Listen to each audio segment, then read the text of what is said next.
Buenas tardes a todos. Nos encontramos reunidos en el Libro FES, nuevamente de manera virtual por las condiciones sanitarias del país.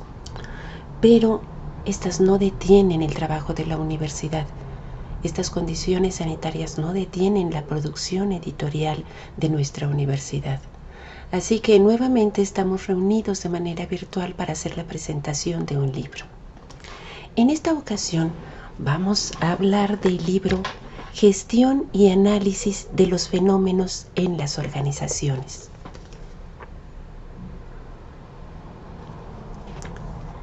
Este es un libro que nos muestra las investigaciones de los profesores investigadores del Departamento de Administración de la UAM Azcapotzalco, específicamente de los profesores investigadores que pertenecen al área Análisis y Gestión de las Organizaciones. En esta área se investiga los fenómenos que ocurren dentro de las organizaciones. Las investigaciones de estos académicos tienen diferentes cuerpos teóricos y diferentes metodologías. Se acercan a diferentes fenómenos que acontecen dentro de las organizaciones, pero lo que hay en común es que siempre están hablando de lo que sucede dentro de las organizaciones, tratando de entender qué son las organizaciones, tratando de entender su importancia en la sociedad moderna. Quizá la pregunta obligada es, ¿qué son las organizaciones? Y entonces, para esto voy a acudir a un texto clásico que todos los estudiosos en las organizaciones han leído, ¿sí? Es un texto de Richard Hall. El título de este texto es Organizaciones, Estructuras, Procesos y Resultados. Y me voy a permitir leer las primeras líneas del primer párrafo del primer capítulo de este libro que fue escrito en la década de los 60 del siglo pasado en Estados Unidos y que trata de explicarnos la importancia de las organizaciones. Leo. Dice, las organizaciones son un componente dominante de la sociedad contemporánea. Nos rodean. Nacimos en ellas y por lo general morimos en ellas. Nuestro tiempo de vida entre ambos extremos está lleno de ellas. Solamente esto, solamente estas cuantas palabras, ¿sí?, serían suficientes para decir, es importante estudiar a las organizaciones. Claro que es importante. Si nosotros, ¿sí?, los integrantes de esta sociedad moderna, de esta sociedad contemporánea, si todos hemos nacido en un hospital y un hospital es una organización, y estudiamos en una escuela y una escuela es una organización, y estamos en una universidad y una universidad es una organización, y todos aquellos que son religiosos, ¿sí?, y van a misa los domingos, ¿sí?, la iglesia es una organización, y los que trabajen, esa empresa es una organización. ¿Sí? Nada más por este hecho de que estamos inmersos, nuestra cotidianidad sucede dentro de las organizaciones, nada más por este hecho, ¿sí?, vale la pena estudiar a las organizaciones. Pero hay más elementos, ¿sí? Por ejemplo, el autor asegura que las organizaciones son responsables de los sentimientos internos de los individuos, así como de su comportamiento externo, ya que estos, en buena medida, responden al entrenamiento organizacional. O sea, que sentimientos y comportamientos de los individuos responden al entrenamiento, ¿sí?, que la organización hace sobre los sujetos que están dentro de ella. Esto es interesante y vale la pena, ¿sí?, analizarlo. ¿Esto es verdad? ¿Sí? ¿Esto sucede? En su opinión, las organizaciones son las responsables no solo de las emociones y reacciones humanas, sino de la clasificación de los individuos. O sea, las organizaciones, ¿sí?, son responsables, ¿sí?, de los sentimientos de las personas que están dentro de las organizaciones, son responsables de cómo actúan, pero además las organizaciones clasifican a los individuos. O sea, ¿sí?, si tú eres el director general dentro de la organización, este estatus, este prestigio, este poder es transferido a lo social, lo eres también, ¿sí?, lo posees también afuera de la organización, ¿sí? ¿Qué es lo que dice este autor? Él dice que el poder, el prestigio, el estatus, entre otras cosas, es otorgado al individuo por las organizaciones, pero no lo disfruta únicamente dentro de estas, sino también fuera de estas, ¿sí? La influencia de las organizaciones entonces es importantísima sobre el individuo. Pero no solamente sobre el individuo, las organizaciones también tienen una fuerte influencia en la comunidad donde están, en el medio ambiente donde se encuentran, y los efectos pueden ser malos o buenos, ¿sí? Pueden ser dañinos o pueden ser benéficos. Sí, no todas las organizaciones, los efectos de estas organizaciones son benéficos para el medio ambiente. Muchas organizaciones dañan ese medio ambiente, ¿sí? Por lo tanto, los resultados no son positivos cuando uno observa el quehacer de las organizaciones. Otro punto importante por el cual uno debe analizar las organizaciones es porque estas son importantes para el cambio social, ¿sí? Pueden ser agentes de cambio las organizaciones o pueden resistirse al cambio, ¿sí? Pueden impedir el cambio. Entonces imagínense, si las organizaciones son agentes de cambio o son agentes que se resisten al cambio, que impiden el cambio social, entonces es importante estudiar a las organizaciones. Si todos estos elementos no fueran suficientes, este autor señala que las organizaciones son tan poderosas, que muchas veces su poder es más grande que el de muchos estados, ¿sí? Que estas organizaciones son tan grandes, que controlan, ¿sí?, a través de sus redes el mundo completo. Entonces, tenemos muchos elementos interesantes que presenta este autor en este libro para decir, sí, nosotros debemos estudiar a las organizaciones. Es importante estudiar a las organizaciones. Es importante que en el departamento de administración haya una área donde investigadores, profesores, investigadores interesados en estos fenómenos que suceden dentro de las organizaciones, las analicen, las investiguen. Pero, ¿cómo estudiarlas? Es difícil estudiar a las organizaciones, porque los fenómenos organizacionales son diversos, ¿sí? Son complejos, ya que las organizaciones son un espacio social intrincado, donde se cruzan diversas lógicas de acción y distintas interpretaciones. Por eso, ¿sí?, en este libro, las miradas de los diferentes investigadores son diversas, con cuerpos teóricos diversos y con metodologías diversas. Este libro contiene 6 capítulos.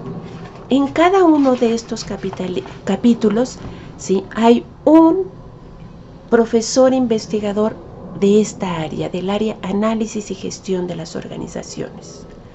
Y para hablarnos un poco para darnos una semblanza general de lo que dice cada uno de estos capítulos o algunos de estos capítulos, los voy a dejar a ustedes con la doctora Nancy Fabiola Martínez Cervantes.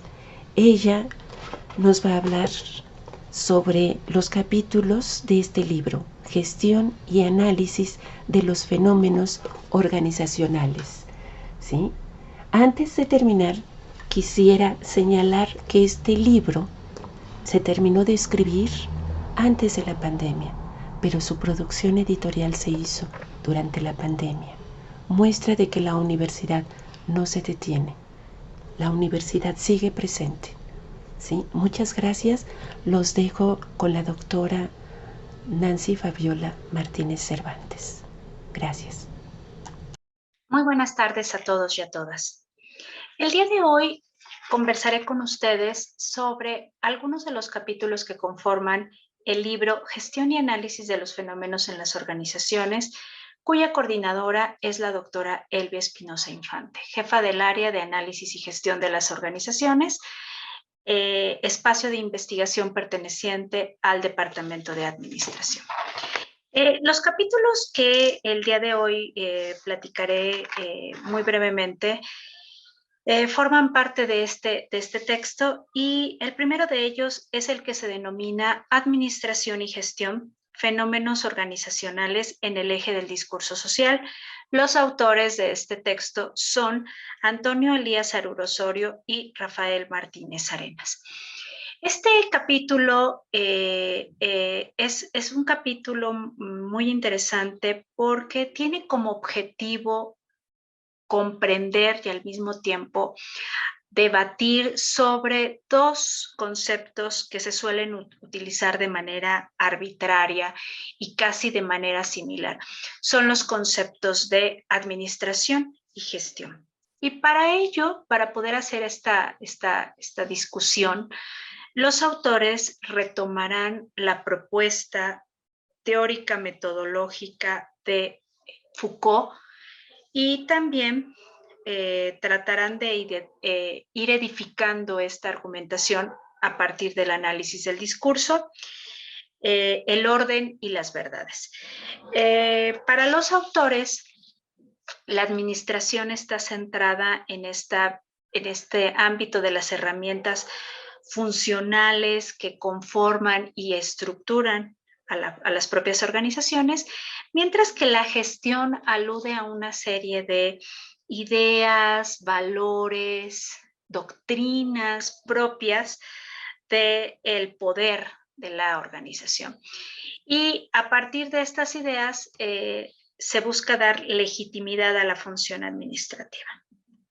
Los autores a lo largo de esta argumentación van dando cuenta que esto no se ha dado de manera gratuita ni fortuita, sino que más bien esto se fue dando a raíz de cómo se fue introduciendo el discurso de la modernidad. Dos preguntas que llaman la atención y que van a ser contestadas a lo largo del documento son estas. La primera: ¿cómo y desde dónde se fraguan los consensos discursivos de la modernidad?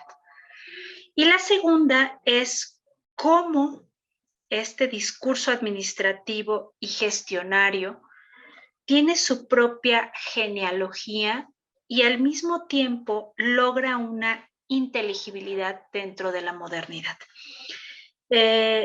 A lo largo del texto, los autores van dando cuenta de esta construcción, de todas las vicisitudes que trajo el denominado discurso de la modernidad, y cómo a partir de esta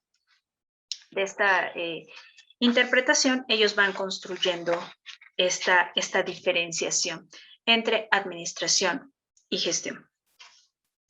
Otro de los capítulos que quiero destacar es el de Óscar Lozano Carrillo y María Teresa Godínez Rivera, cuyo título es Reflexión del aspecto social en la formación de los estudiantes de administración a través de la revisión de los planes y programas impartidos en la UAM, UNAM, IPN y La Salle.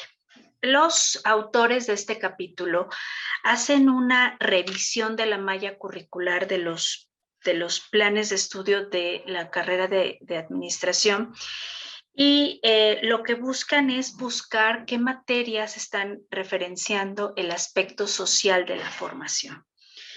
Y cómo a partir de esta revisión se puede llegar a inferir que los estudiantes de administración están siendo formados con un perfil social en este tipo de instituciones. Para ello, los autores van a darnos cuenta de qué están entendiendo por este aspecto social. Concretamente es la parte formativa de compromiso y también la parte de la responsabilidad que adquieres como administrador a lo largo de esta carrera. Y cuál es la situación también característica que impera en las instituciones y también las materias más representativas del plan que dan cuenta de este aspecto social. Para ello, los autores nos van a presentar un cuadro, ciertos cuadros que pudieran ayudarnos a hacer una comparativa entre lo que es el nombre del plan de estudios, el objetivo, el perfil de egreso, las materias que ellos logran identificar con este aspecto social, los créditos, en qué momento de la carrera se imparte, y con todos estos aspectos, los autores mencionan cómo en estos planes de estudio podemos encontrar este aspecto social, este aspecto de compromiso, que también tiene un tinte del ámbito cultural y que a lo largo de la carrera se va mostrando. Este capítulo es bastante interesante por esta comparativa y este esfuerzo que los autores hacen para podernos mostrar estas diferencias en el ámbito de los planes de estudio de administración. Y finalmente otro capítulo que también conforma este texto es el de vicisitudes de la incorporación tecnológica en la organización a propósito de los sistemas de información. Los autores son Alfredo Garibay Suárez y Jair de Jesús Castillejos Hinojosa. Este capítulo da cuenta de cómo la incorporación de la tecnología en las organizaciones no es una incorporación sencilla, tiene que entenderse a la luz de diferentes artefactos.